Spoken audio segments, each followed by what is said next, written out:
Denise Unal, bonjour. Bonjour.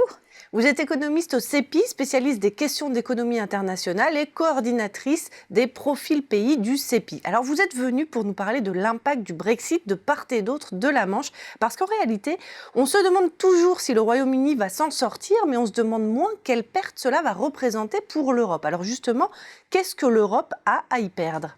Oh, c'est un grand inconnu. Évidemment, on s'interroge sur le domaine de services, qu'est-ce qui va se passer dans la chaîne des valeurs ajoutées, parce que quand même, le Royaume-Uni est la seconde économie de l'Union européenne en termes de PIB et de population, et aussi en termes de dynamique de la population active.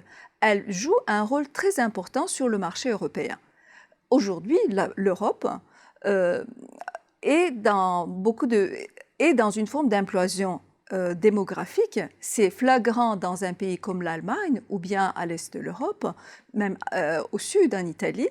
La France s'en sort beaucoup mieux, mais quand on considère le Royaume-Uni, la contribution à la croissance de la population active britannique est la plus forte de tous les pays, de tous les grands pays européens. Donc, avec la sortie du Royaume-Uni, on perd une force de travail active au sein même de l'Union. Et alors sur quels chiffres est-ce que vous vous basez pour raisonner ? Alors je me base sur les chiffres du CEPI. Nous avons les profils du pays du CEPI proposés gratuitement, donc en libre accès sur notre site, dans divers domaines, avec des indicateurs très originaux, notamment en ce qui concerne les projections de croissance pour le PIB et pour la population active. Et vous pouvez trouver ces projections jusqu'en 2050 ou 2100, même avec différents scénarios climatiques de GIEC. Et alors pour revenir au Brexit, quel dénouement est-ce que vous envisagez ?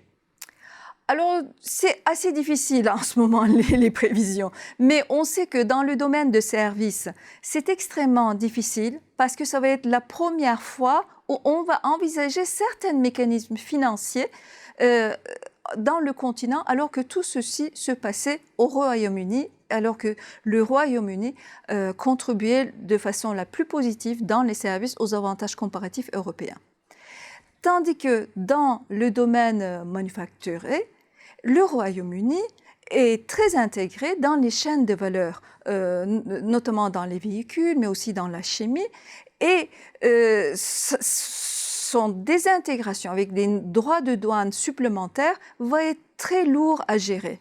Il faut considérer que l'Union européenne compte pour plus de 50% des échanges du Royaume-Uni avec le monde, tandis que le marché américain, dont on parle beaucoup comme une nouvelle orientation pour le Royaume-Uni, ne compte que 10% dans ses exportations, enfin 12% dans ses exportations et 7,5% dans ses importations. Merci beaucoup Denise Unal pour cette analyse sur l'impact et les enjeux du Brexit pour l'Union européenne.